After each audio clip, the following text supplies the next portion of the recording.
بسم الله الرحمن الرحيم ياسين والقرآن الحكيم إنك لمن المرسلين على صراط مستقيم تنزيل العزيز الرحيم لتنذر قوما ما أنذر آباؤهم فهم غافلون لقد حق القول على أكثرهم فهم لا يؤمنون إنا جعلنا في أعناقهم أغلالا فهي إلى الأذقان فهم مقمحون وجعلنا من بين أيديهم سدا ومن خلفهم سدا فأغشيناهم فهم لا يبصرون وسواء عليهم أأنذرتهم أم لم تنذرهم لا يؤمنون إنما تنذر من اتبع الذكر وخشي الرحمن بالغيب فبشره بمغفرة وأجر كريم إنا نحن نحيي الموتى ونكتب ما قدموا وآثارهم وكل شيء أحصيناه في إمام مبين واضرب لهم مثلا أصحاب القرية إذ جاءها المرسلون إذ أرسلنا إليهم اثنين فكذبوهما فعززنا بثالث فقالوا إنا إليكم مرسلون قالوا ما أنتم إلا بشر مثلنا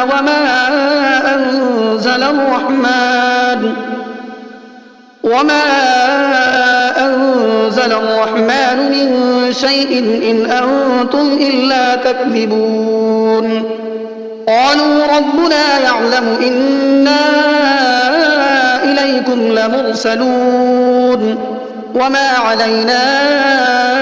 إلا البلاغ المبين قالوا إنا تطيرنا بكم لئن لم تنتهوا لنرجمنكم وليمسنكم منا عذاب أليم قالوا طائركم معكم أئن ذكرتم بل أنتم قوم مسرفون وجاء من أقصى المدينة رجل يسعى قال يا قوم اتبعوا المرسلين اتبعوا من لا يسألكم أجرا وهم مهتدون وما لي لا أعبد الذي فطرني وإليه ترجعون أأتخذ من دونه آلهة إن يردني الرحمن بضر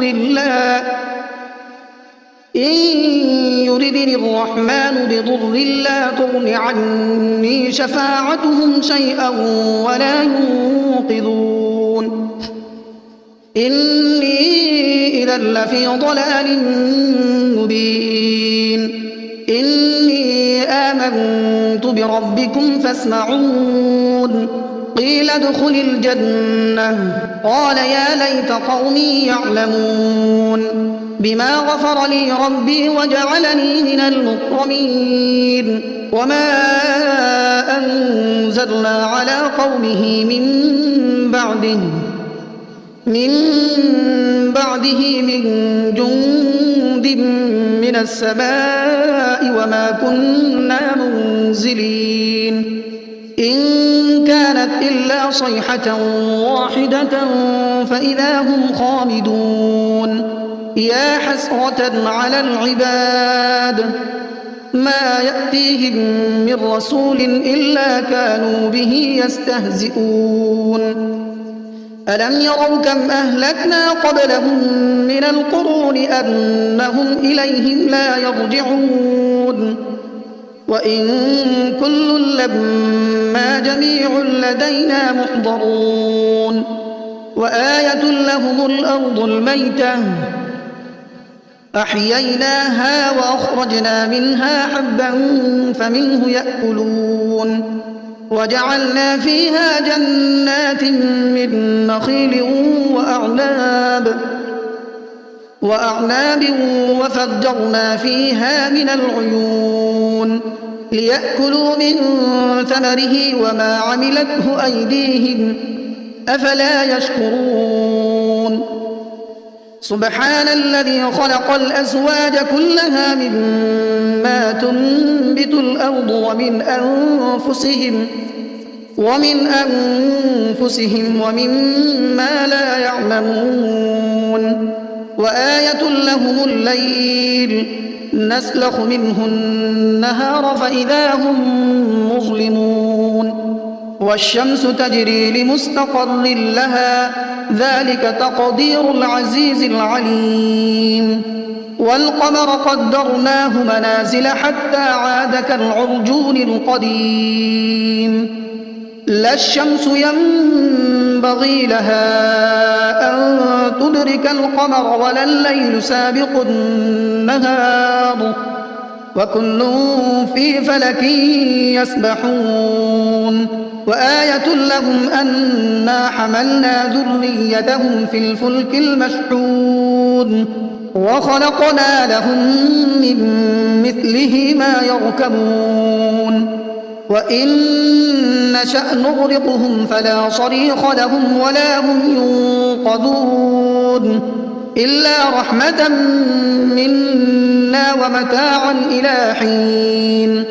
وإذا قيل لهم اتقوا ما بين أيديكم وما خلفكم لعلكم ترحمون وما تأتيهم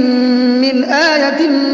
من آيات ربهم إلا كانوا عنها معرضين وإذا قيل لهم أنفقوا مما رزقكم الله قال الذين كفروا للذين آمنوا أنطعم من لو يشاء الله أطعمه إن أنتم إلا في ضلال مبين ويقولون متى هذا الوعد إن كنتم صادقين ما ينظرون إلا صيحة واحدة تأخذهم وهم يخصمون فلا يستطيعون توصية ولا إلى أهلهم يرجعون ونفخ في الصور فإذا هم من الأجداث إلى ربهم ينسلون قالوا يا ويلنا من بعثنا من مرقدنا هذا ما وعد الرحمن وصدق المرسلون إن كانت إلا صيحة واحدة فإذا هم جميع لدينا محضرون فاليوم لا تظلم نفس شيئا ولا تجزون إلا ما كنتم تعملون إن أصحاب الجنة اليوم في شغل فاكهون هم وأزواجهم في ظلال على الأرائك متكئون لهم فيها فاكهة ولهم ما يدعون سلام قولا من رب رحيم وامتازوا اليوم أيها المجرمون ألم أعهد إليكم يا بني آدم ألا تعبدوا الشيطان إنه لكم عدو مبين وأن اعبدوني هذا صراط مستقيم ولقد أضل منكم جبلا كثيرا أفلم تكونوا تعقلون هذه جهنم التي كنتم توعدون اصلوها اليوم بما كنتم تكفرون اليوم نختم على أفواههم وتكلمنا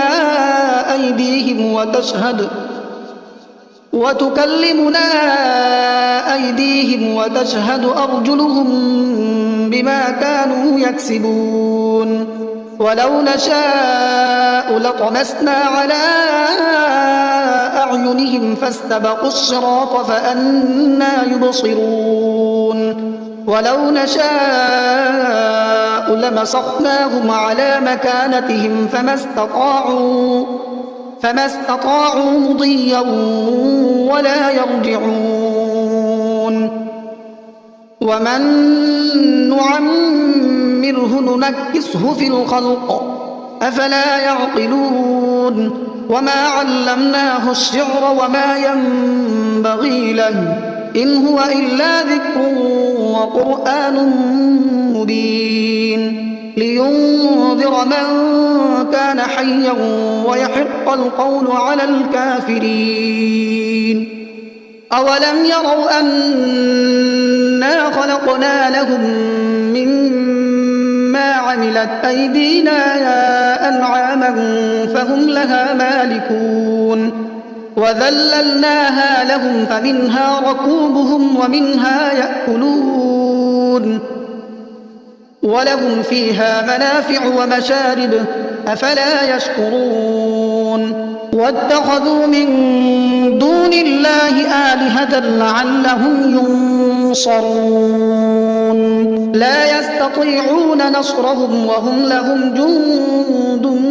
محضرون فلا يحزنك قولهم إنا نعلم ما يسرون وما يعلنون أولم ير الإنسان أنا خلقناه من نطفة فإذا هو خصيم مبين وضرب لنا مثلا ونسي خلقه قال من يحيي العظام وهي رميم قل يحييها الذي أنشأها أول مرة وهو بكل خلق عليم الذي جعل لكم من الشجر الأخضر نارا فإذا أنتم منه توقدون أوليس الذي خلق السماوات والأرض بقادر على أن يخلق مثلهم بلى وهو الخلاق العليم إنما أمره إذا أراد شيئا أن يقول له كن فيكون فسبحان الذي بيده ملكوت كل شيء وإليه ترجعون بسم الله الرحمن الرحيم الرحمن علم القرآن خلق الإنسان علمه البيان الشمس والقمر بحسبان والنجم والشجر يسجدان والسماء رفعها ووضع الميزان ألا تطغوا في الميزان وأقيموا الوزن بالقسط ولا تخسروا الميزان والأرض وضعها للأنام فيها فاكهة والنخل ذات الأكمام والحب ذو العصف والريحان فبأي آلاء ربكما تكذبان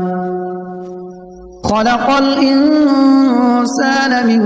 صلصال كالفخار وخلق الجان من مارج من نار فبأي آلاء ربكما تكذبان رب المشرقين ورب المغربين فبأي آلاء ربكما تكذبان مرج البحرين يلتقيان بينهما برزخ لا يبغيان فبأي آلاء ربكما تكذبان يخرج منهما اللؤلؤ والمرجان فبأي آلاء ربكما تكذبان وله الجوار المنشآت في البحر كالأعلام فبأي آلاء ربكما تكذبان كل من عليها فان ويبقى وجه ربك ذو الجلال والإكرام فبأي آلاء ربكما تكذبان يسأله من في السماوات والأرض كل يوم هو في شأن فبأي آلاء ربكما تكذبان سنفرغ لكم أيها الثقلان فبأي آلاء ربكما تكذبان يا معشر الجن والإنس إن استطعتم أن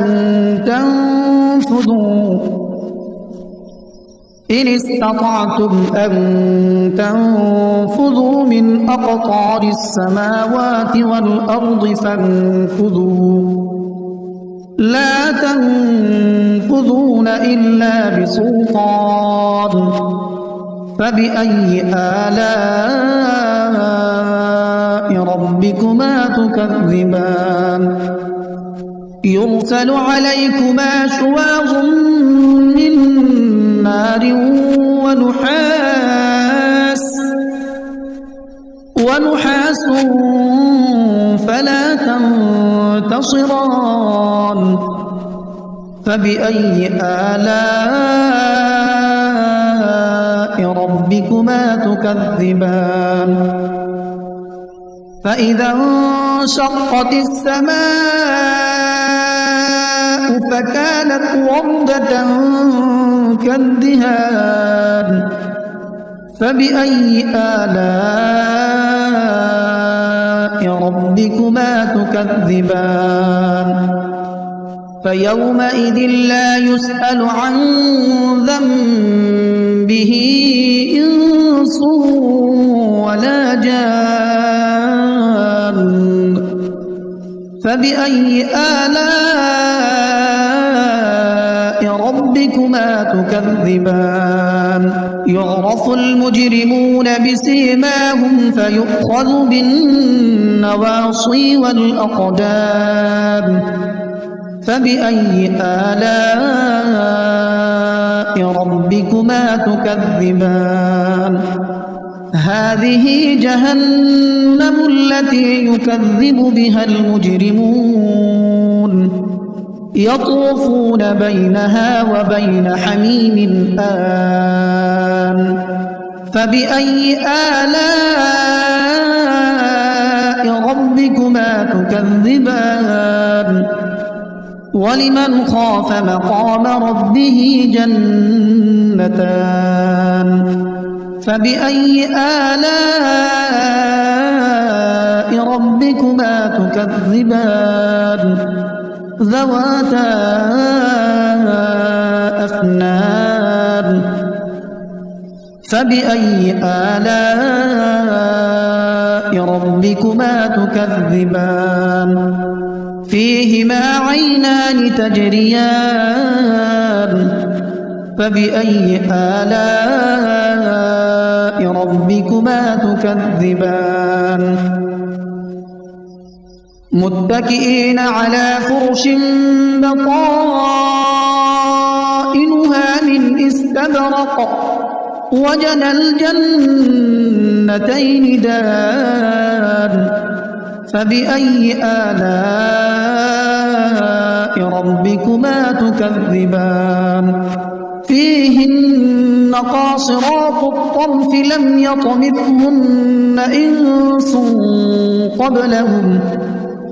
لم يطمثهن إنس قبلهم ولا جان فبأي آلاء ربكما تكذبان كأنهن الياقوت والمرجان فبأي آلاء ربكما تكذبان هل جزاء الإحسان إلا الإحسان فبأي آلاء ربكما تكذبان ومن دونهما جنتان فبأي آلاء ربكما تكذبان مدهامتان فبأي آلاء ربكما تكذبان فيهما عينان نضاختان فبأي آلاء ربكما تكذبان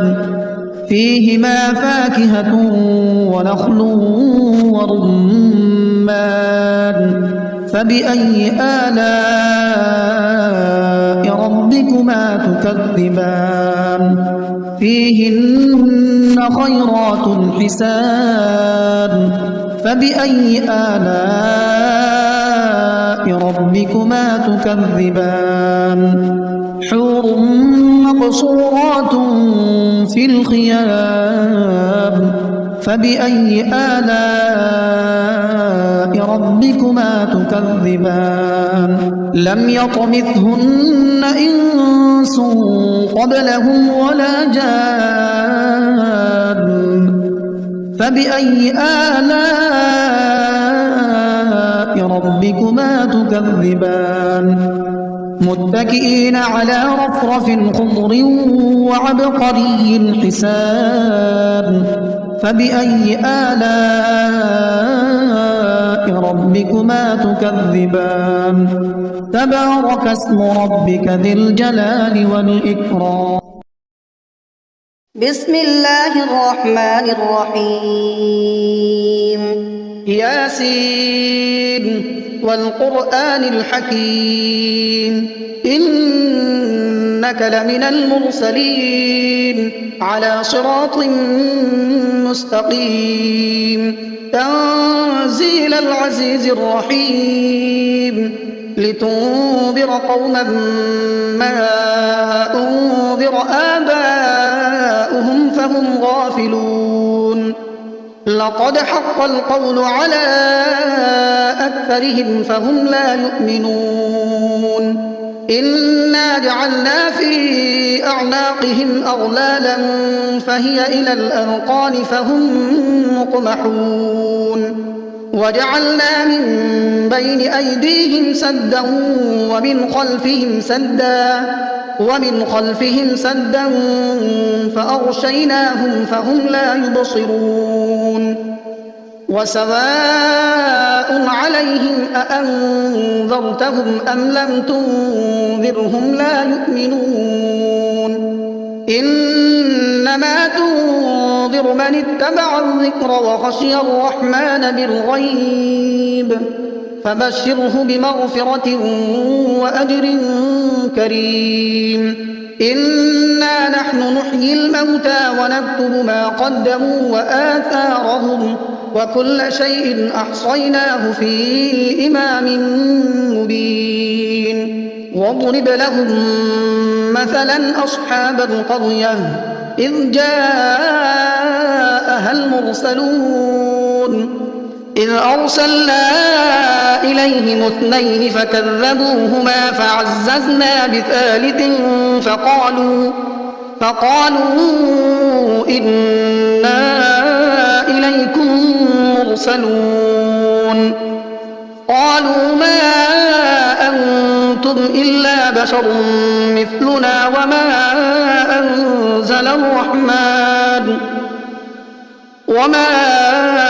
أنزل الرحمن من شيء إن أنتم إلا تكذبون قالوا ربنا يعلم إنا إليكم لمرسلون وما علينا إلا البلاغ المبين قالوا إنا تطيرنا بكم لئن لم تنتهوا لنرجمنكم وليمسنكم منا عذاب أليم قالوا طائركم معكم أئن ذكرتم بل أنتم قوم مسرفون وجاء من أقصى المدينة رجل يسعى قال يا قوم اتبعوا المرسلين اتبعوا من لا يسألكم أجرا وهم مهتدون وما لي لا أعبد الذي فطرني وإليه ترجعون أأتخذ من دونه آلهة إن يردني الرحمن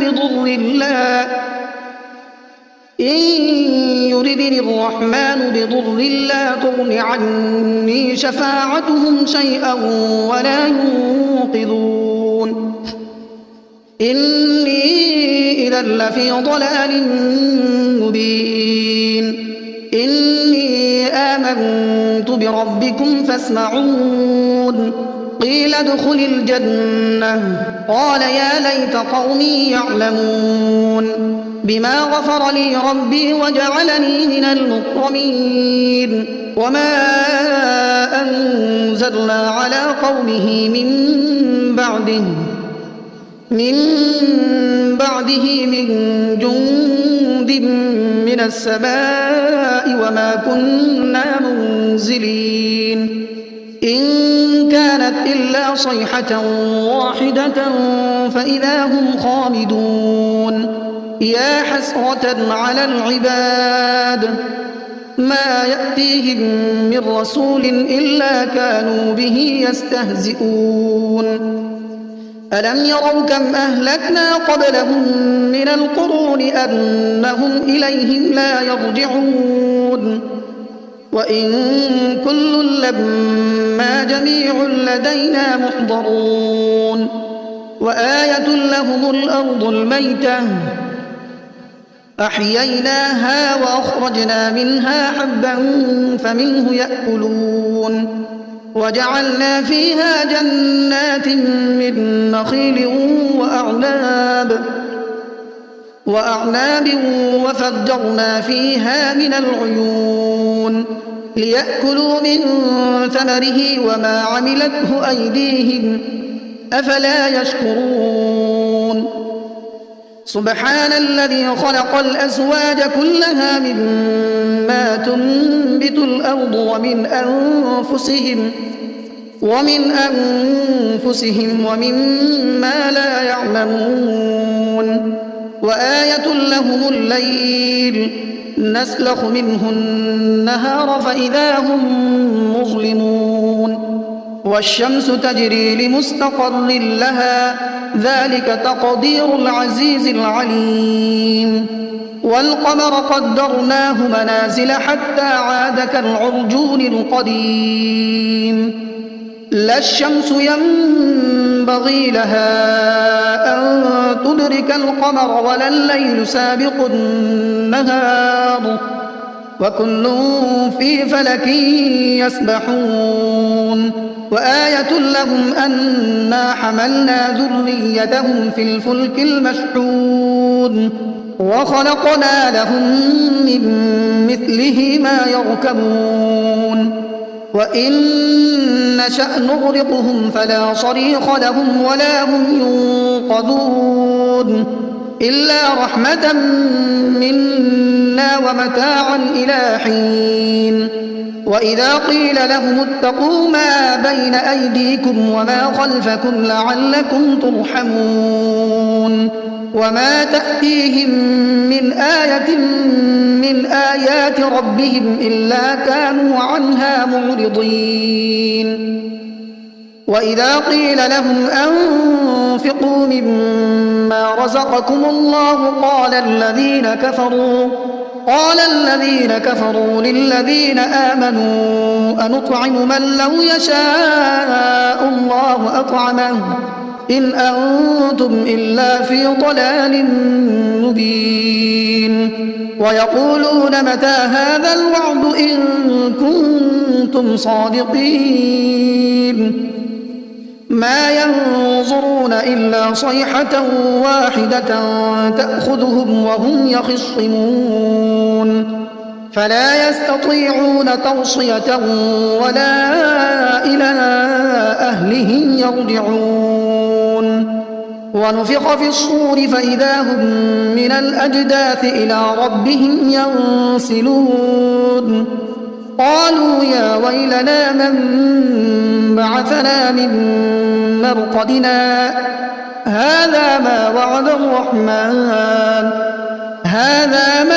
الرحمن وصدق المرسلون إن كانت إلا صيحة واحدة فإذا هم جميع لدينا محضرون فاليوم لا تظلم نفس شيئا ولا تجزون إلا ما كنتم تعملون إن أصحاب الجنة اليوم في شغل فاكهون هم وأزواجهم في ظلال على الأرائك متكئون لهم فيها فاكهة ولهم ما يدعون سلام قولا من رب رحيم وامتازوا اليوم أيها المجرمون ألم أعهد إليكم يا بني آدم ألا تعبدوا الشيطان إنه لكم عدو مبين وأن اعبدوني هذا صراط مستقيم ولقد أضل منكم جبلا كثيرا أفلم تكونوا تعقلون هذه جهنم التي كنتم توعدون اصلوها اليوم بما كنتم تكفرون اليوم نختم على أفواههم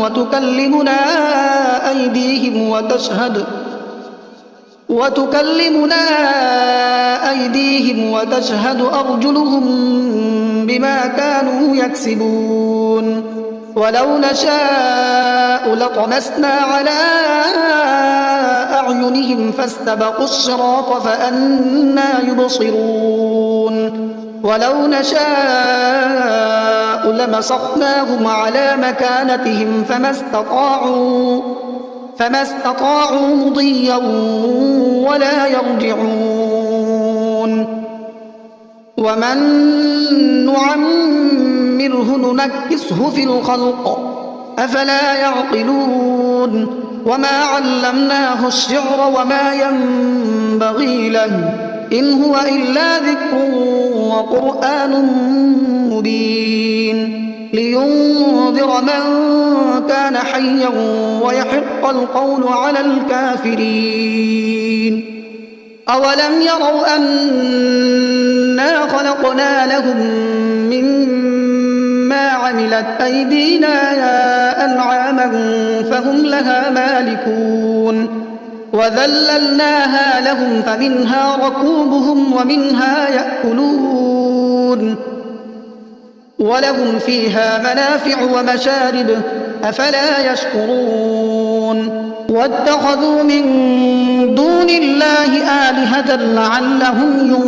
ينصرون لا يستطيعون نصرهم وهم لهم جند محضرون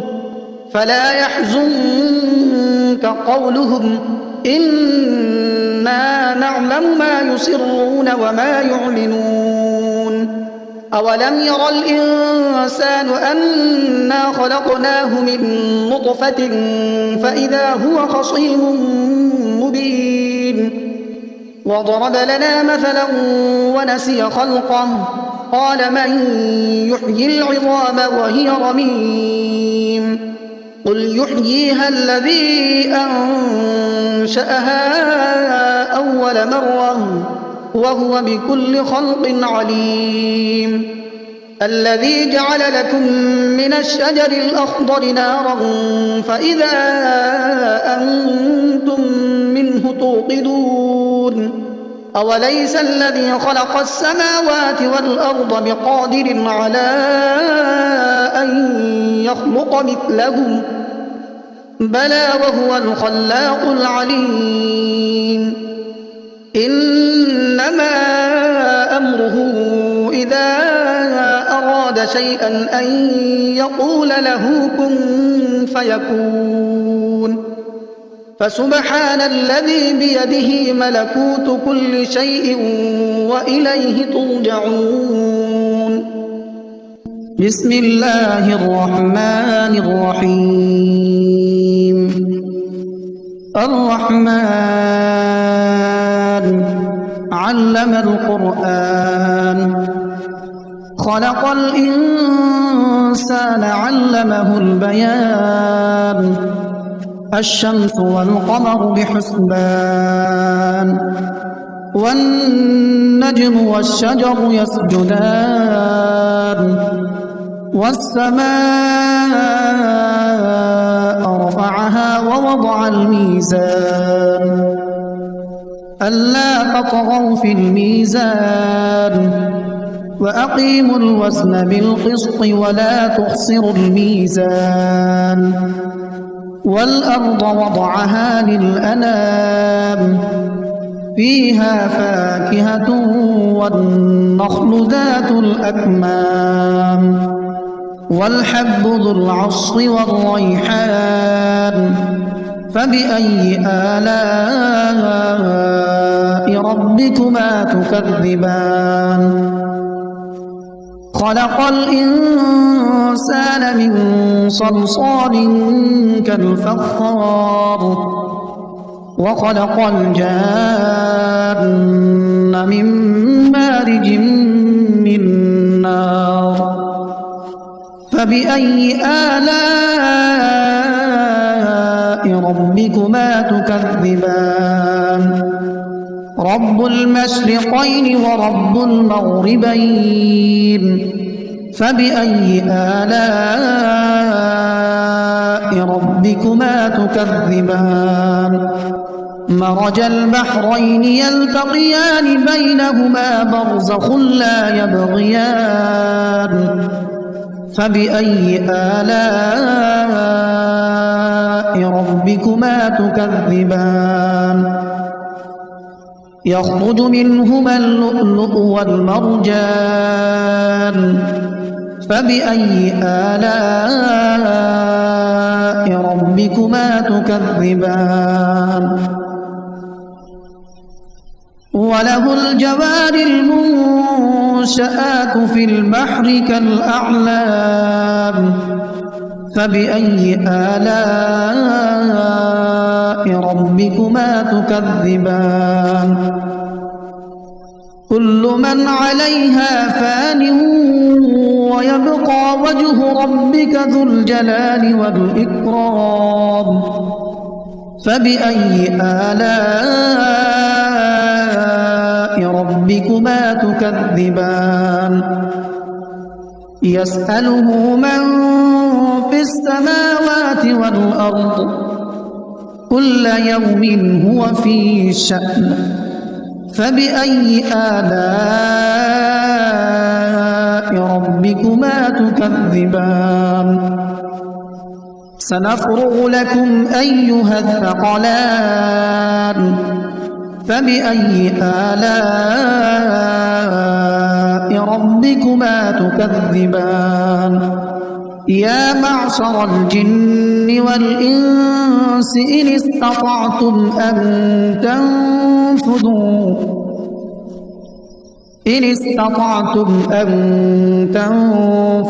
من أقطار السماوات والأرض فانفذوا لا تنفذون إلا بسلطان فبأي آلاء ربكما تكذبان يرسل عليكما شواظ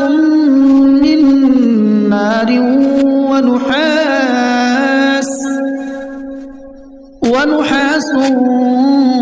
فلا تنتصران فبأي آلاء ربكما تكذبان فإذا انشقت السماء فكانت وردة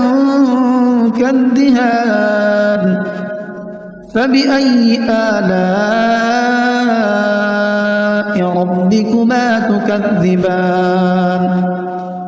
فيومئذ لا يسأل عن ذنبه إنس ولا جان فبأي آلاء ربكما تكذبان يعرف المجرمون بسيماهم فيؤخذ بالنواصي والأقدام فبأي آلاء ربكما تكذبان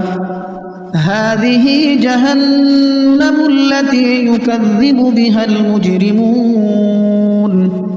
يطوفون بينها وبين حميم آن فبأي آلاء ربكما تكذبان ولمن خاف مقام ربه جنتان فبأي آلاء ربكما تكذبان ذواتا أفنان فبأي آلاء ربكما تكذبان فيهما عينان تجريان فبأي آلاء ربكما تكذبان متكئين على فرش بطائنها من استبرق وجنى الجنتين دان فبأي آلاء ربكما تكذبان فيهن قاصرات الطرف لم يطمثهن إنس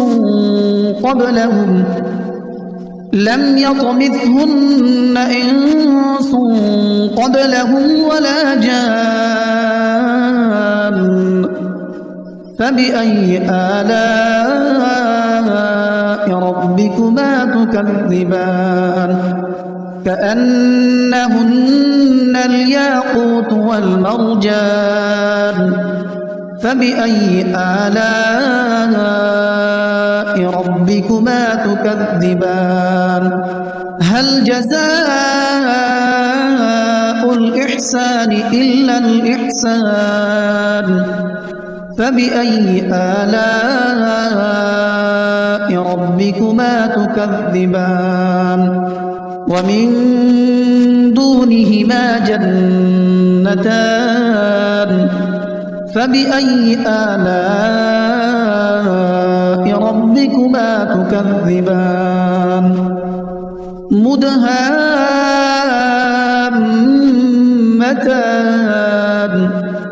فبأي آلاء ربكما تكذبان فيهما عينان نضاختان فبأي آلاء ربكما تكذبان فيهما فاكهة ونخل ورمان فبأي آلاء ربكما تكذبان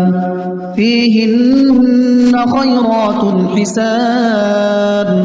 فبأي آلاء ربكما تكذبان حور مقصورات في الخيام فبأي آلاء ربكما تكذبان لم يطمثهن إنس قبلهم ولا جان فبأي آلاء ربكما تكذبان متكئين على رفرف خضر وعبقري حسان فبأي آلاء ربكما تكذبان تبارك اسم ربك ذي الجلال والإكرام بسم الله الرحمن الرحيم ياسين والقرآن الحكيم إنك لمن المرسلين على صراط مستقيم تنزيل العزيز الرحيم لتنذر قوما ما أنذر آباؤهم فهم غافلون لقد حق القول على أكثرهم فهم لا يؤمنون إنا جعلنا في أعناقهم أغلالا فهي إلى الأذقان فهم مقمحون وجعلنا من بين أيديهم سدا ومن خلفهم سدا فأغشيناهم فهم لا يبصرون وسواء عليهم أأنذرتهم أم لم تنذرهم لا يؤمنون إنما تنذر من اتبع الذكر وخشي الرحمن بالغيب فبشره بمغفرة وأجر كريم إنا نحن نحيي الموتى ونكتب ما قدموا وآثارهم وكل شيء أحصيناه في إمام مبين واضرب لهم مثلا أصحاب القرية إذ جاءها المرسلون إذ أرسلنا إليهم اثنين فكذبوهما فعززنا بثالث فقالوا إنا إليكم مرسلون قالوا ما أنتم إلا بشر مثلنا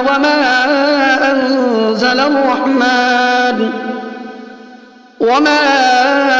أنزل الرحمن من شيء إن أنتم إلا تكذبون قالوا ربنا يعلم إنا إليكم لمرسلون وما علينا إلا البلاغ المبين قالوا إنا تطيرنا بكم لئن لم تنتهوا لنرجمنكم وليمسنكم منا عذاب أليم قالوا طائركم معكم أئن ذكرتم بل أنتم قوم مسرفون وجاء من أقصى المدينة رجل يسعى قال يا قوم اتبعوا المرسلين اتبعوا من لا يسألكم أجرا وهم مهتدون وما لي لا أعبد الذي فطرني وإليه ترجعون أأتخذ من دونه آلهة إن يردني الرحمن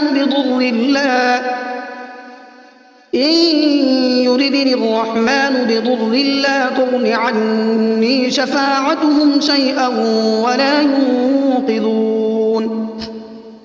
إني إذا لفي ضلال مبين إني آمنت بربكم فاسمعون قيل ادخل الجنة قال يا ليت قومي يعلمون بما غفر لي ربي وجعلني من المكرمين وما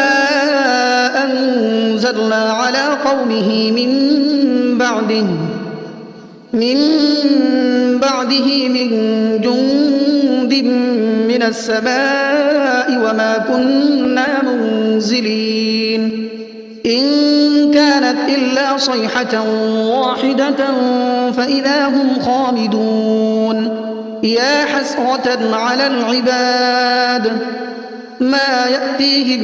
من رسول إلا كانوا به يستهزئون ألم يروا كم أهلكنا قبلهم من القرون أنهم إليهم لا يرجعون وإن كل لما جميع لدينا محضرون وآية لهم الأرض الميتة أحييناها وأخرجنا منها حبا فمنه يأكلون وجعلنا فيها جنات من نخيل وأعناب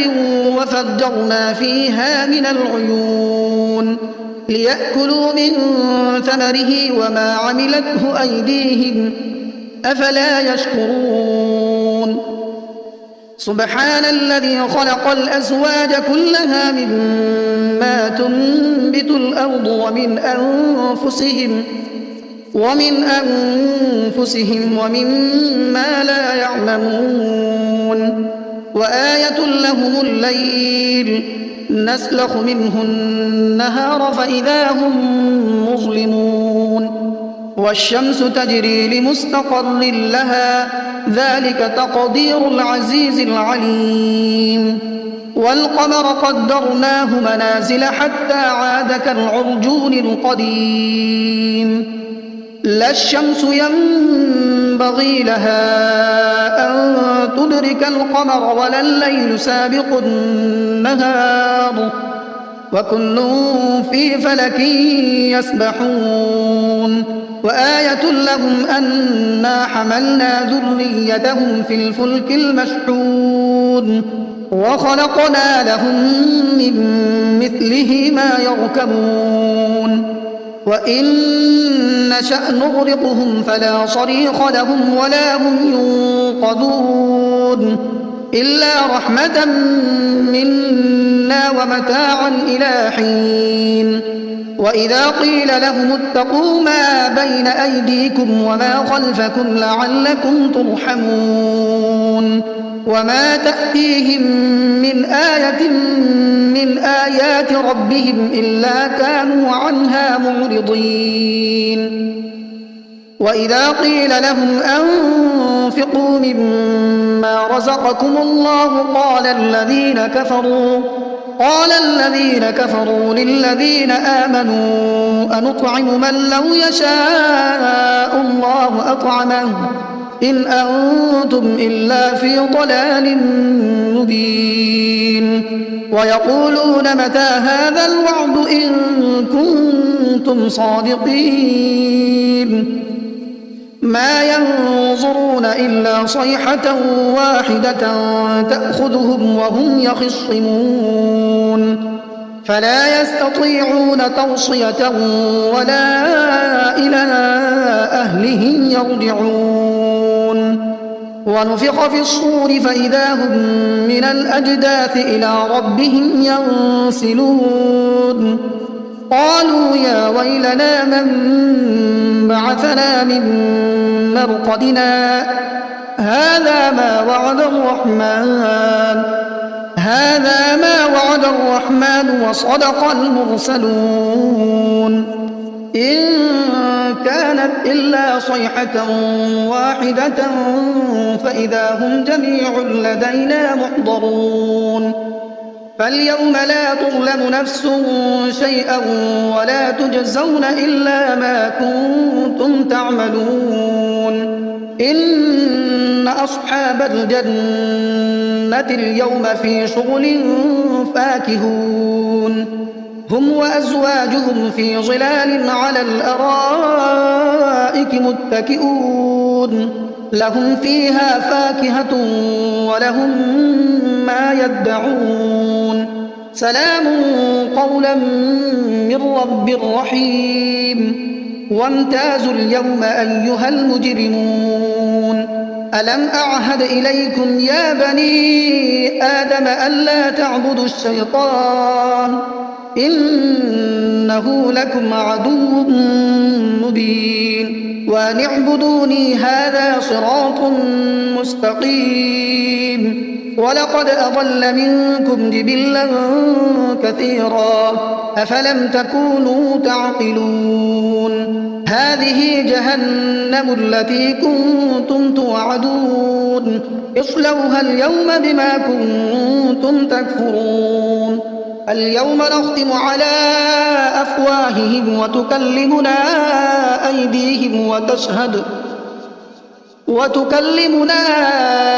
أيديهم وتشهد أرجلهم بما كانوا يكسبون ولو نشاء لطمسنا على أعينهم فاستبقوا الصراط فأنى يبصرون ولو نشاء لمسخناهم على مكانتهم فما استطاعوا مضيا ولا يرجعون ومن نعمره ننكسه في الخلق أفلا يعقلون وما علمناه الشعر وما ينبغي له إن هو إلا ذكر وقرآن مبين لينذر من كان حيا ويحق القول على الكافرين أولم يروا أنا خلقنا لهم مما عملت أيدينا أنعاما فهم لها مالكون وذللناها لهم فمنها ركوبهم ومنها يأكلون ولهم فيها منافع ومشارب أفلا يشكرون واتخذوا من دون الله آلهة لعلهم ينصرون لا يستطيعون نصرهم وهم لهم جند محضرون فلا يحزنك قولهم إنا نعلم ما يسرون وما يعلنون أولم ير الإنسان أنا خلقناه من نطفة فإذا هو خصيم مبين وضرب لنا مثلا ونسي خلقه قال من يحيي العظام وهي رميم قل يحييها الذي أنشأها أول مرة وهو بكل خلق عليم الذي جعل لكم من الشجر الأخضر نارا فإذا أنتم منه توقدون أوليس الذي خلق السماوات والأرض بقادر على أن يخلق مثلهم بلى وهو الخلاق العليم إنما أمره إذا أراد شيئا أن يقول له كن فيكون فسبحان الذي بيده ملكوت كل شيء وإليه ترجعون بسم الله الرحمن الرحيم الرحمن علم القرآن خلق الإنسان علمه البيان الشمس والقمر بحسبان والنجم والشجر يسجدان والسماء رفعها ووضع الميزان ألا تطغوا في الميزان وأقيموا الوزن بالقسط ولا تخسروا الميزان والأرض وضعها للأنام فيها فاكهة والنخل ذات الأكمام والحب ذو العصف والريحان فبأي آلاء ربكما تكذبان خلق الإنسان من صلصال كالفخار وخلق الجان من مارج من نار فبأي آلاء ربكما تكذبان رب المشرقين ورب المغربين فبأي آلاء ربكما تكذبان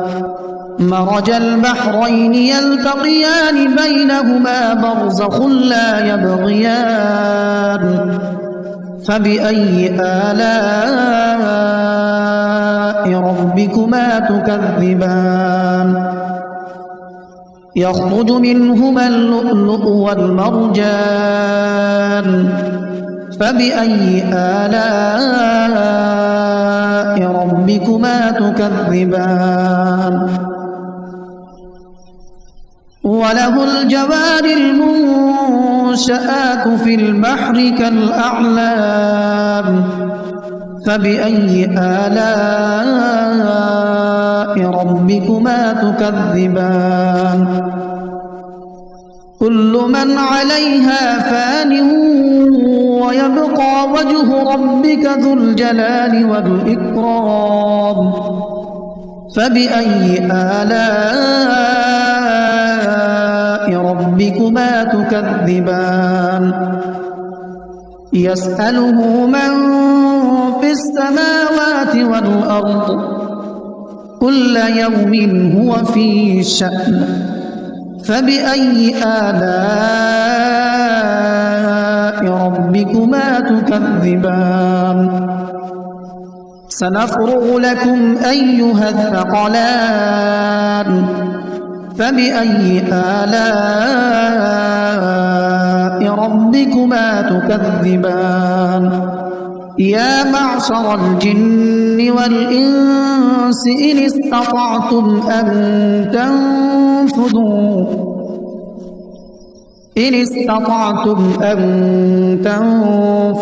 من أقطار السماوات والأرض فانفذوا لا تنفذون إلا بسلطان فبأي آلاء ربكما تكذبان يرسل عليكما شواظ من نار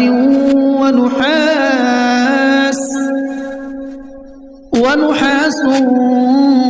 فلا تنتصران فبأي آلاء ربكما تكذبان فإذا انشقت السماء فكانت وردة كالدهان فبأي آلاء ربكما تكذبان فيومئذ لا يسأل عن ذنبه إنس ولا جان فبأي آلاء ربكما تكذبان يعرف المجرمون بسيماهم فيؤخذ بالنواصي والأقدام فبأي آلاء ربكما تكذبان هذه جهنم التي يكذب بها المجرمون يطوفون بينها وبين حميم آن فبأي آلاء ربكما تكذبان ولمن خاف مقام ربه جنتان فبأي آلاء ربكما تكذبان ذواتا أفنان فبأي آلاء ربكما تكذبان فيهما عينان تجريان فبأي آلاء ربكما تكذبان متكئين على فرش بطائنها من استبرق وجنى الجنتين دان فبأي آلاء ربكما تكذبان فيهن قاصرات الطرف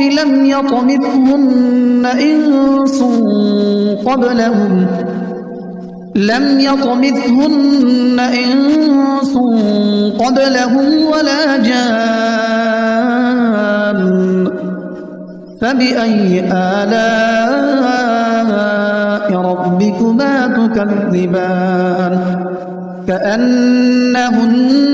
الياقوت والمرجان فبأي آلاء ربكما تكذبان هل جزاء الإحسان إلا الإحسان فبأي آلاء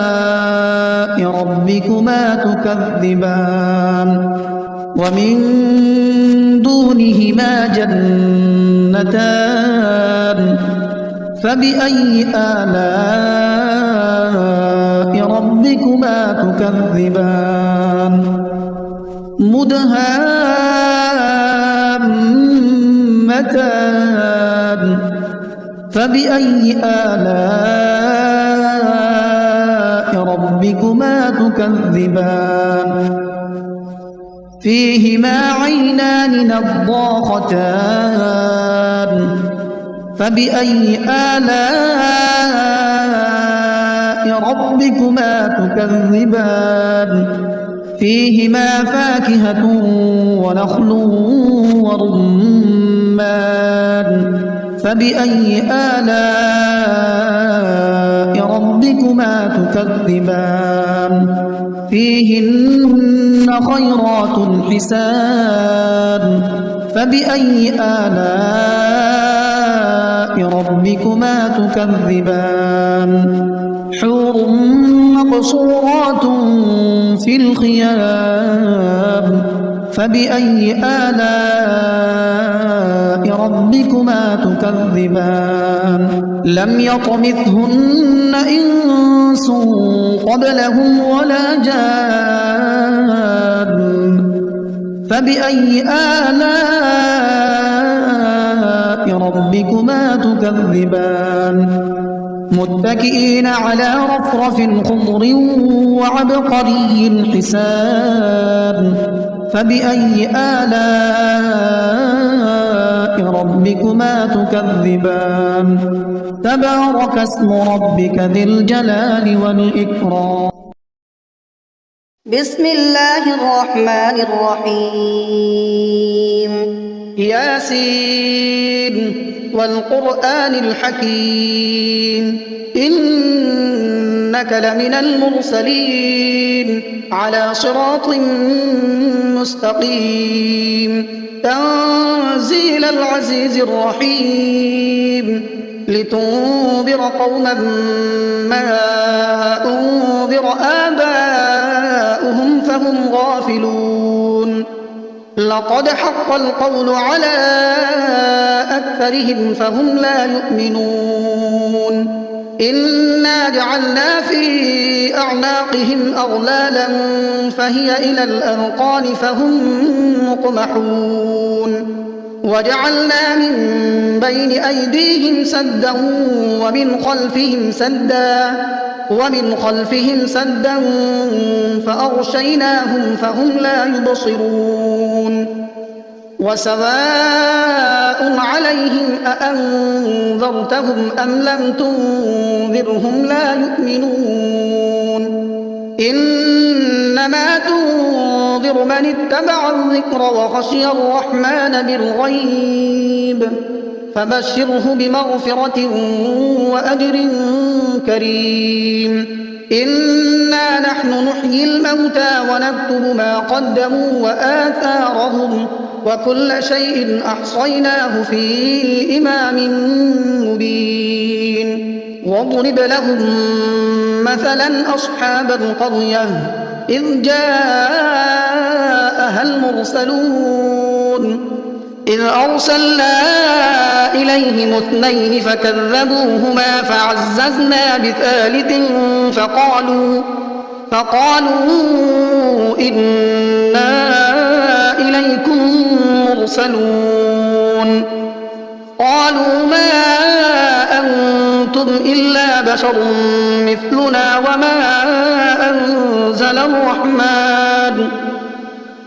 وما أنزل الرحمن من شيء إن أنتم إلا تكذبون قالوا ربنا يعلم إنا إليكم لمرسلون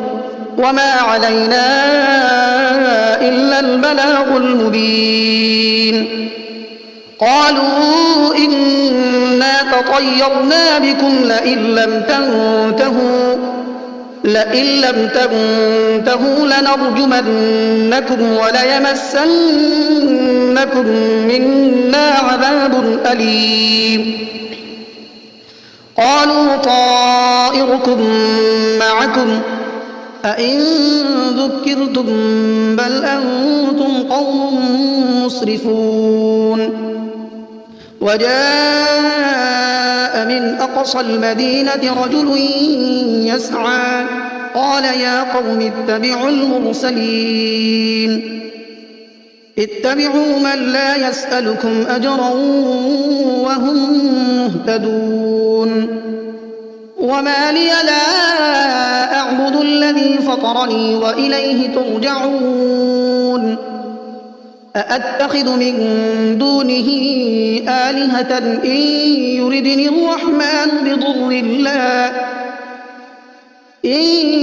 يردني الرحمن بضر لا تغن عني شفاعتهم شيئا ولا ينقذون إني إذا لفي ضلال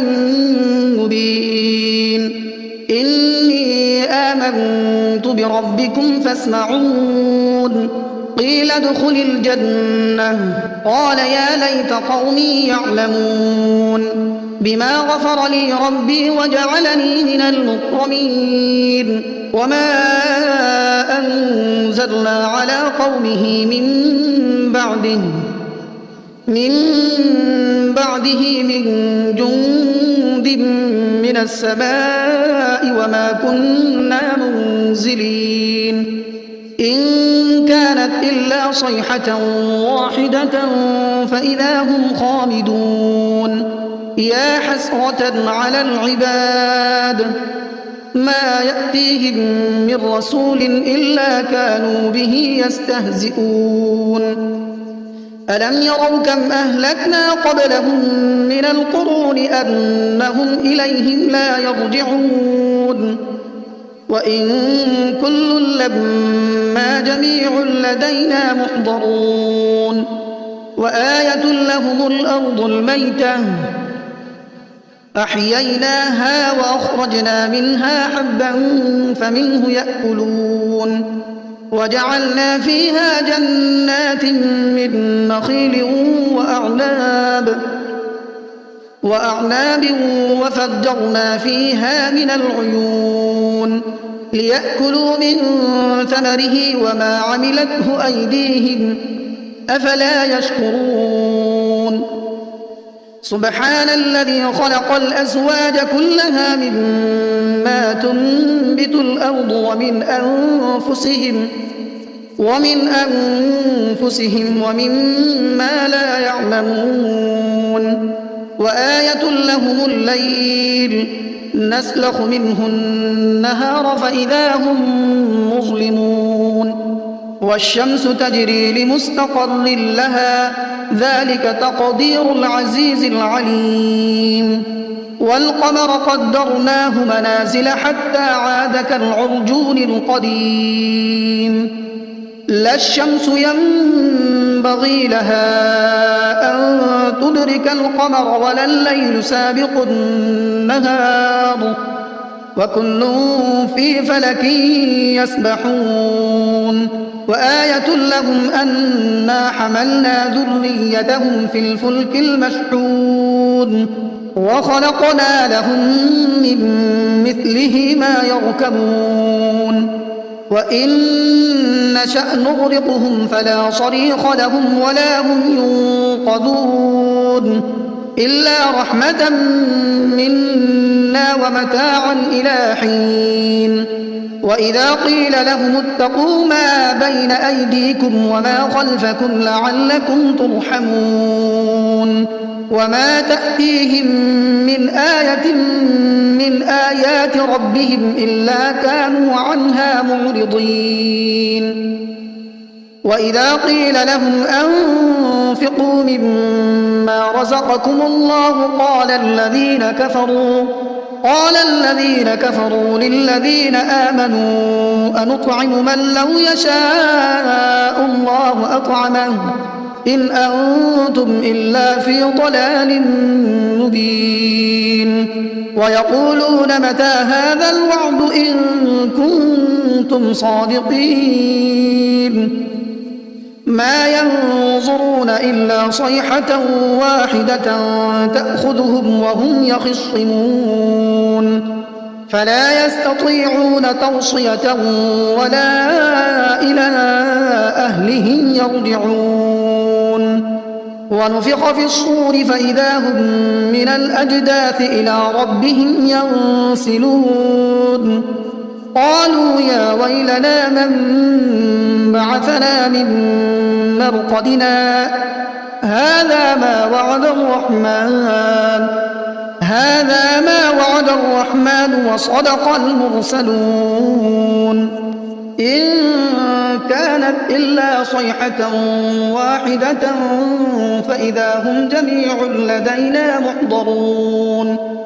فاليوم لا تظلم نفس شيئا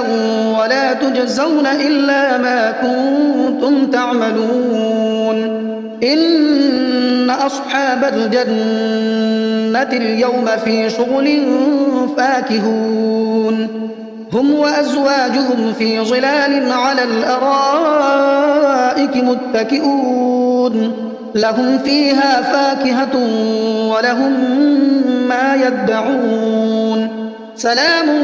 قولا من رب رحيم وامتازوا اليوم أيها المجرمون ألم أعهد إليكم يا بني آدم ألا تعبدوا الشيطان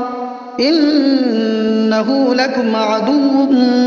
مبين وأن اعبدوني هذا صراط مستقيم ولقد أضل منكم جبلا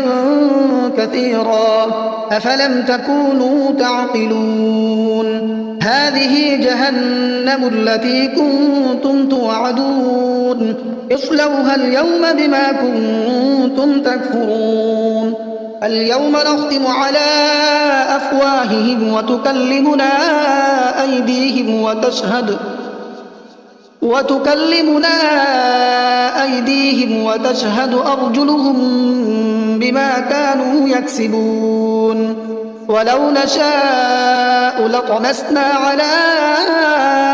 أعينهم فاستبقوا الصراط فأنى يبصرون ولو نشاء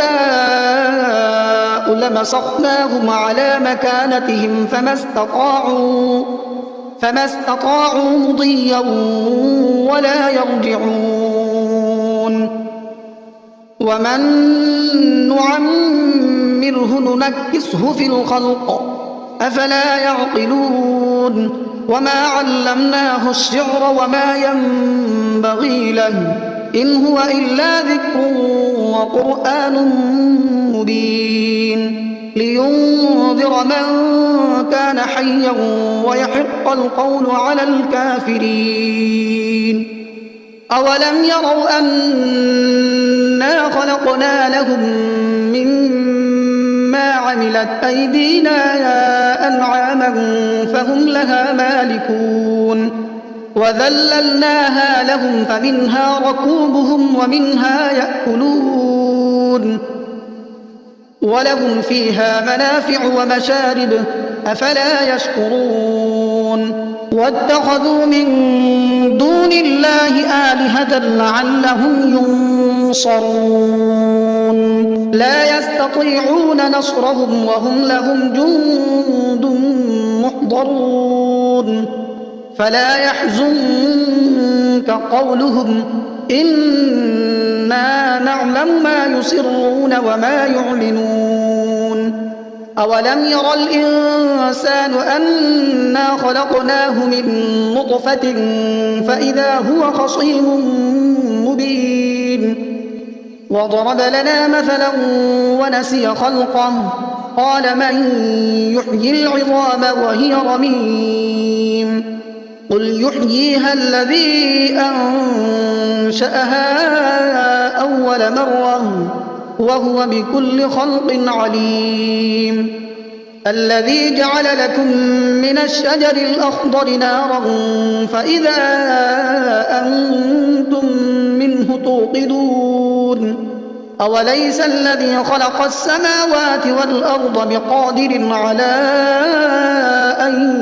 يخلق مثلهم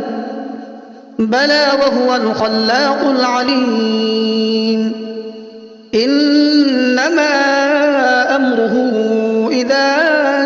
أراد شيئا أن يقول له كن فيكون فسبحان الذي بيده ملكوت كل شيء وإليه ترجعون بسم الله الرحمن الرحيم الرحمن علم القرآن خلق الإنسان علمه البيان الشمس والقمر بحسبان والنجم والشجر يسجدان والسماء رفعها ووضع الميزان ألا تطغوا في الميزان وأقيموا الوزن بالقسط ولا تخسروا الميزان والأرض وضعها للأنام فيها فاكهة والنخل ذات الأكمام والحب ذو العصف والريحان فبأي آلاء ربكما تكذبان خلق الإنسان من صلصال كالفخار وخلق الجان من مارج من نار فبأي آلاء ربكما تكذبان رب المشرقين ورب المغربين فبأي آلاء ربكما تكذبان مرج البحرين يلتقيان بينهما برزخ لا يبغيان فبأي آلاء ربكما تكذبان يخرج منهما اللؤلؤ والمرجان فبأي آلاء ربكما تكذبان وله الجوار المنشآت في البحر كالأعلام فبأي آلاء ربكما تكذبان كل من عليها فان ويبقى وجه ربك ذو الجلال والإكرام فبأي آلاء ربكما تكذبان يسأله من في السماوات والأرض كل يوم هو في شأن فبأي آلاء ربكما تكذبان سنفرغ لكم أيها الثقلان فبأي آلاء ربكما تكذبان يا معشر الجن والإنس إن استطعتم أن تنفذوا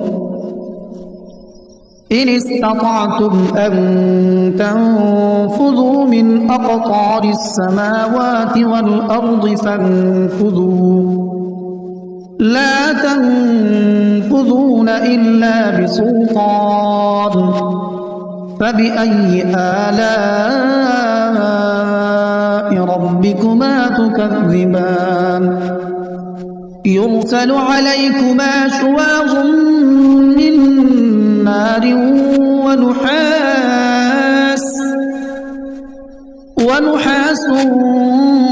فلا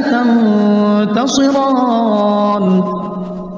فبأي آلاء ربكما تكذبان فإذا انشقت السماء فكانت وردة كالدهان فبأي آلاء ربكما تكذبان فيومئذ لا يسأل عن ذنبه إنس ولا جان فبأي آلاء ربكما تكذبان يعرف المجرمون بسيماهم فيؤخذ بالنواصي والأقدام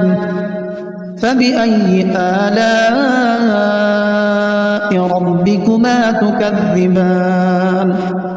هذه جهنم التي يكذب بها المجرمون يطوفون بينها وبين حميم آن فبأي آلاء ربكما تكذبان ولمن خاف مقام ربه جنتان فبأي آلاء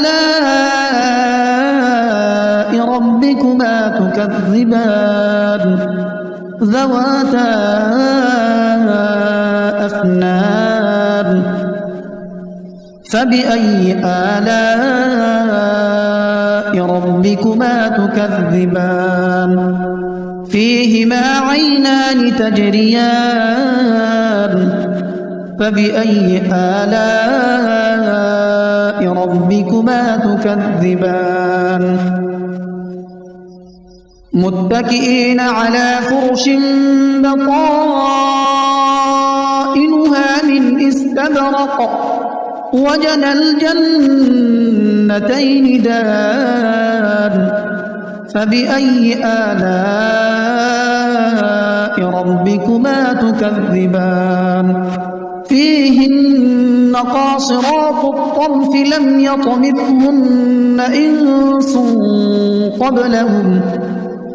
لم يطمثهن إنس قبلهم ولا جان فبأي آلاء ربكما تكذبان كأنهن الياقوت والمرجان فبأي آلاء ربكما تكذبان هل جزاء الإحسان إلا الإحسان فبأي آلاء ربكما تكذبان ومن دونهما جنتان فبأي آلاء ربكما تكذبان مدهامتان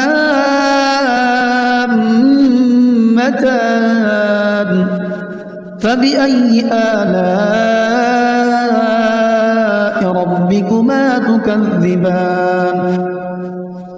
فيهما عينان نضاختان فبأي آلاء ربكما تكذبان فيهما فاكهة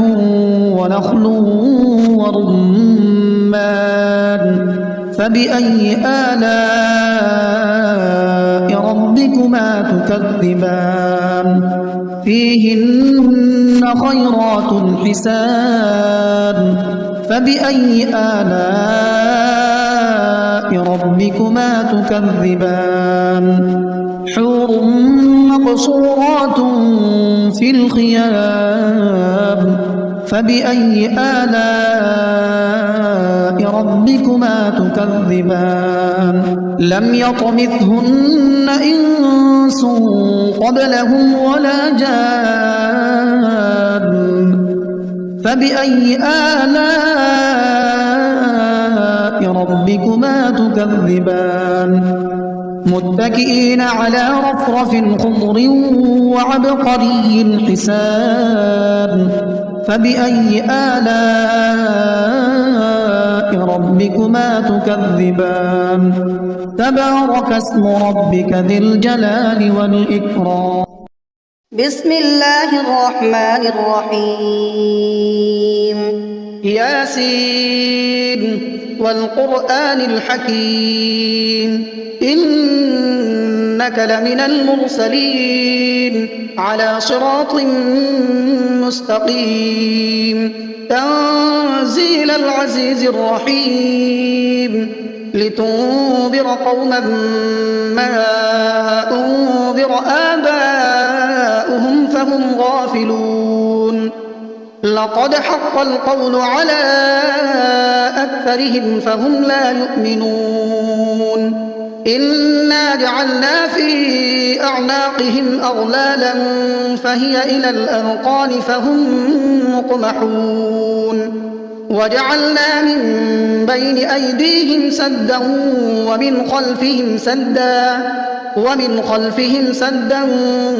فأغشيناهم فهم لا يبصرون وسواء عليهم أأنذرتهم أم لم تنذرهم لا يؤمنون إنما تنذر من اتبع الذكر وخشي الرحمن بالغيب فبشره بمغفرة وأجر كريم إنا نحن نحيي الموتى ونكتب ما قدموا وآثارهم وكل شيء أحصيناه في إمام مبين واضرب لهم مثلا أصحاب القرية إذ جاءها المرسلون إذ أرسلنا إليهم اثنين فكذبوهما فعززنا بثالث فقالوا إنا إليكم مرسلون قالوا ما أنتم إلا بشر مثلنا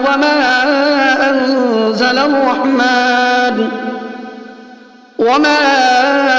أنزل الرحمن من شيء إن أنتم إلا تكذبون قالوا ربنا يعلم إنا إليكم لمرسلون وما علينا إلا البلاغ المبين قالوا إنا تطيرنا بكم لئن لم تنتهوا لنرجمنكم وليمسنكم منا عذاب أليم قالوا طائركم معكم أئن ذكرتم بل أنتم قوم مسرفون وجاء من أقصى المدينة رجل يسعى قال يا قوم اتبعوا المرسلين اتبعوا من لا يسألكم أجرا وهم مهتدون وما لي لا أعبد الذي فطرني وإليه ترجعون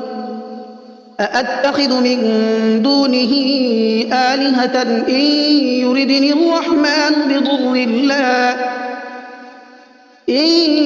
يردني الرحمن بضر لا تغن عني شفاعتهم شيئا ولا ينقذون إني إذا لفي ضلال مبين إني آمنت بربكم فاسمعون قيل ادخل الجنة قال يا ليت قومي يعلمون بما غفر لي ربي وجعلني من المكرمين وما أنزلنا على قومه من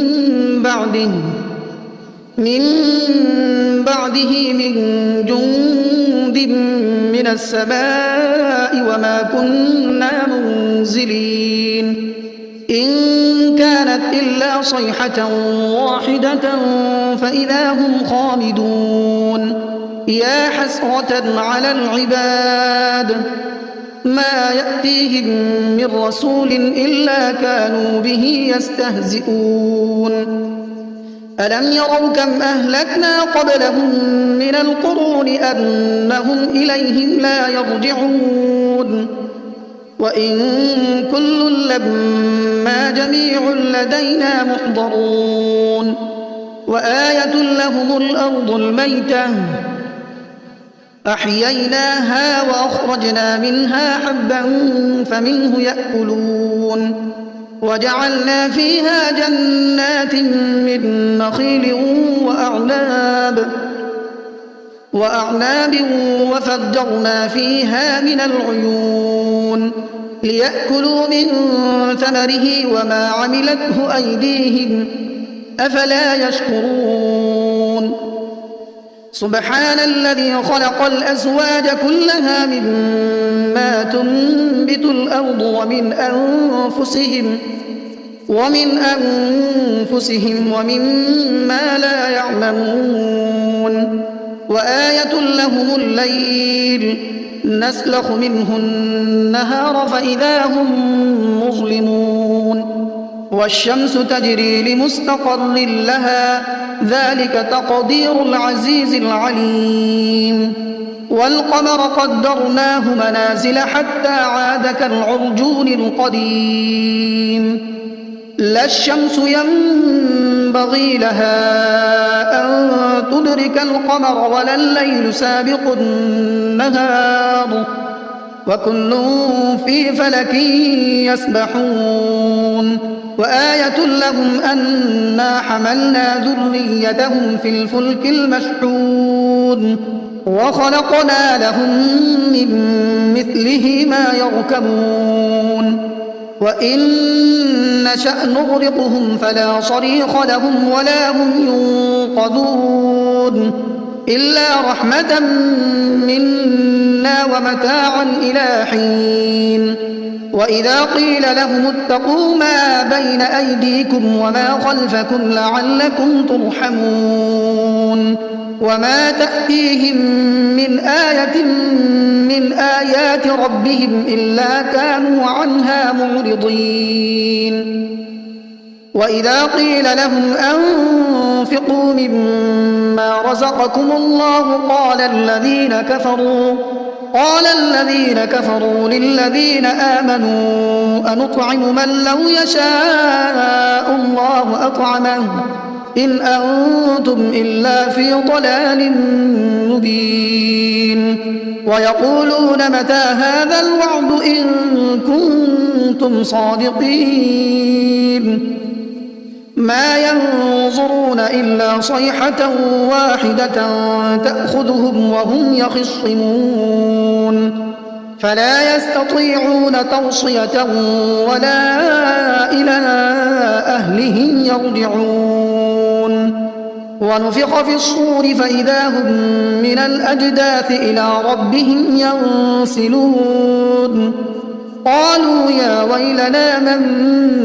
بعثنا من مرقدنا هذا ما وعد الرحمن وصدق المرسلون إن كانت إلا صيحة واحدة فإذا هم جميع لدينا محضرون فاليوم لا تظلم نفس شيئا ولا تجزون إلا ما كنتم تعملون إن أصحاب الجنة اليوم في شغل فاكهون هم وأزواجهم في ظلال على الأرائك متكئون لهم فيها فاكهة ولهم ما يدعون سلام قولا من رب رحيم وامتازوا اليوم أيها المجرمون ألم أعهد إليكم يا بني آدم ألا تعبدوا الشيطان إنه لكم عدو مبين وأن اعبدوني هذا صراط مستقيم ولقد أضل منكم جبلا كثيرا أفلم تكونوا تعقلون هذه جهنم التي كنتم توعدون اصلوها اليوم بما كنتم تكفرون اليوم نختم على أفواههم وتكلمنا أيديهم وتشهد أرجلهم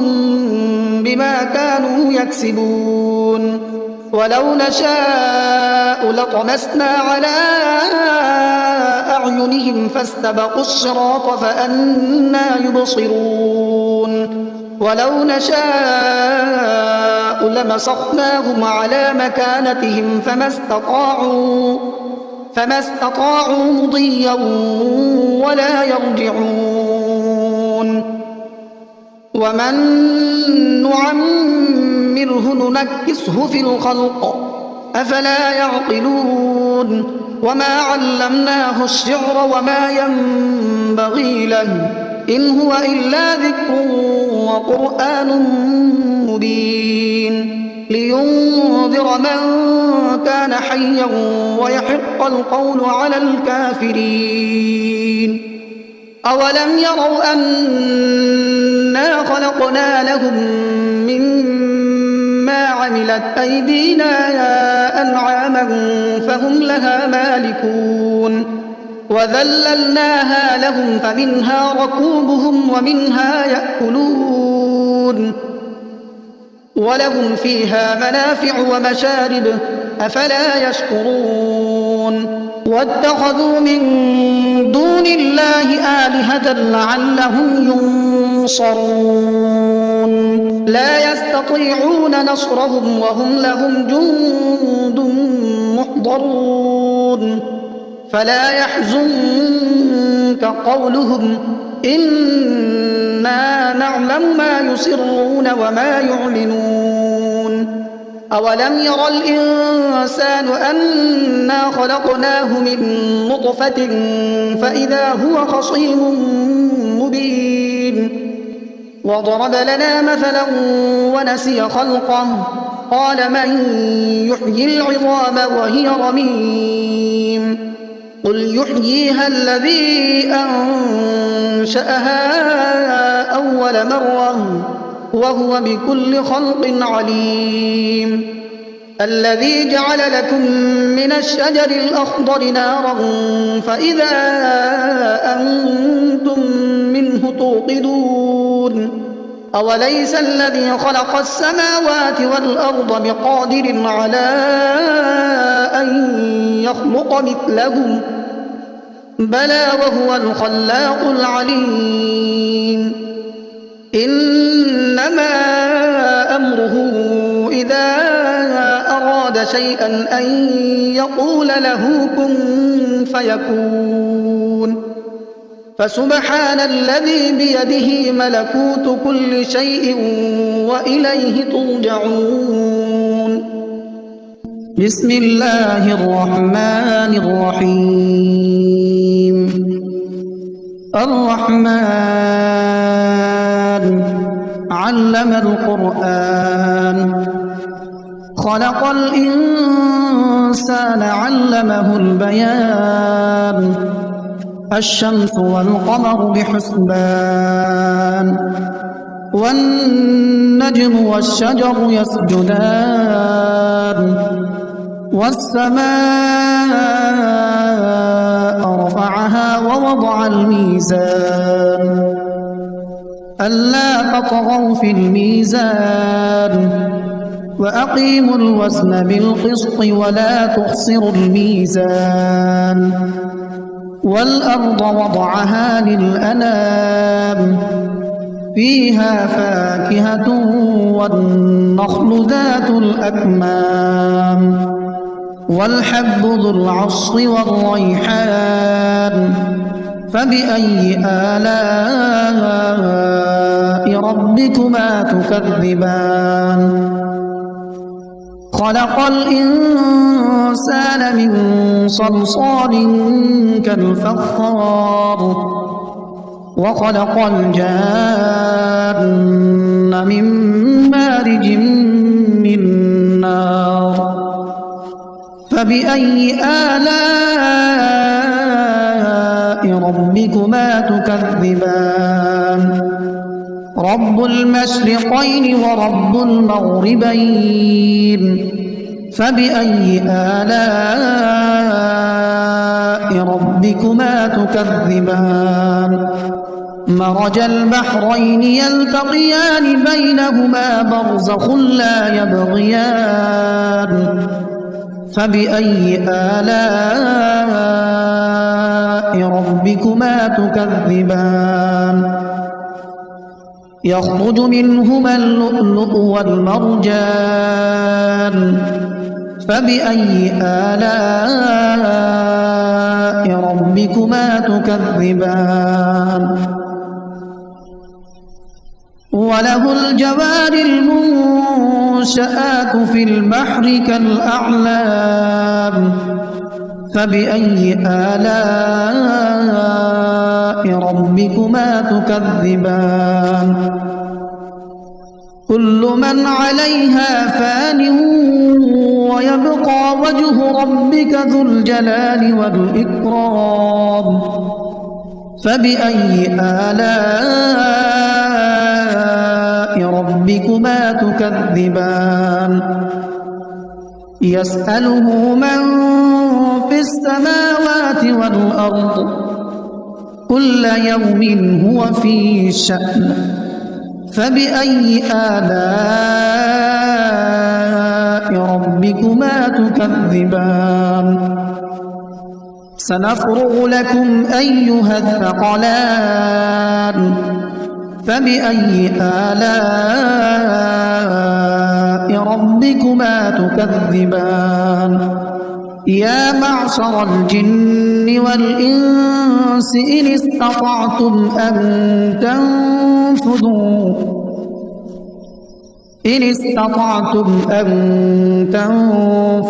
من أقطار السماوات والأرض فانفذوا لا تنفذون إلا بسلطان فبأي آلاء ربكما تكذبان يرسل عليكما شواظ من نار ونحاس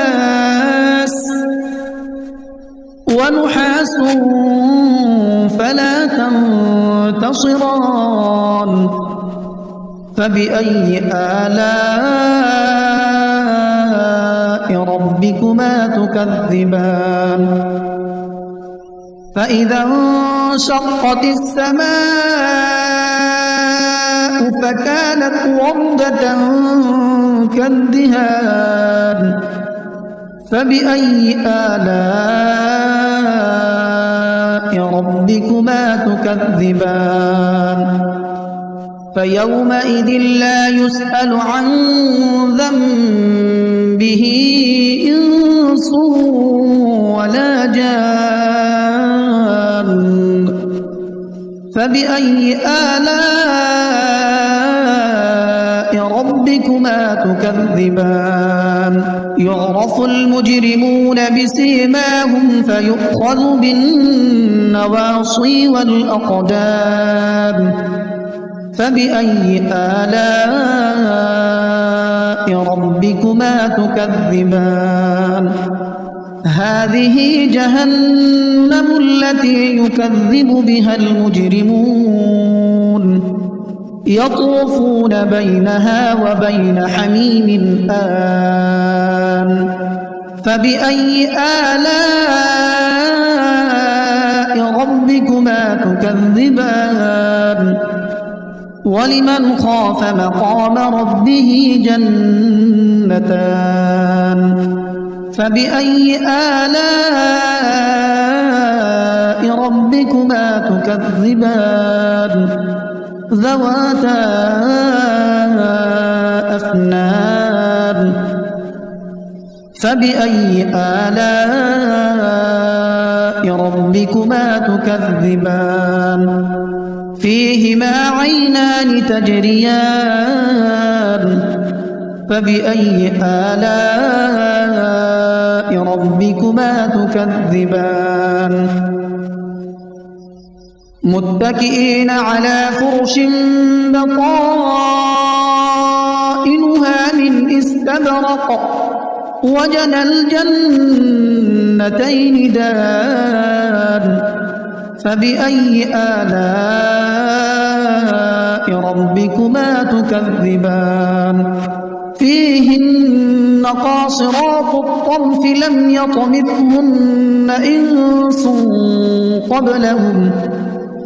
لم يطمثهن إنس قبلهم ولا جان فبأي آلاء ربكما تكذبان كأنهن الياقوت والمرجان فبأي آلاء ربكما تكذبان هل جزاء الإحسان إلا الإحسان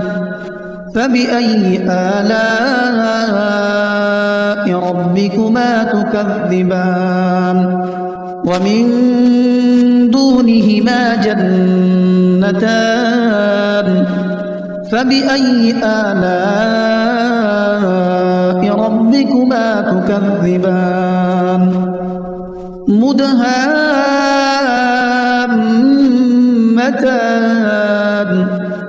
فبأي آلاء ربكما ربكما تكذبان فيهما عينان نضاختان فبأي آلاء ربكما تكذبان فيهما فاكهة ونخل ورمان فبأي آلاء ربكما تكذبان فيهن خيرات حسان فبأي آلاء ربكما تكذبان حور مقصورات في الخيام فبأي آلاء ربكما تكذبان لم يطمثهن إنس قبلهم ولا جان فبأي آلاء ربكما تكذبان متكئين على رفرف خضر وعبقري حسان فبأي آلاء ربكما تكذبان تبارك اسم ربك ذي الجلال والإكرام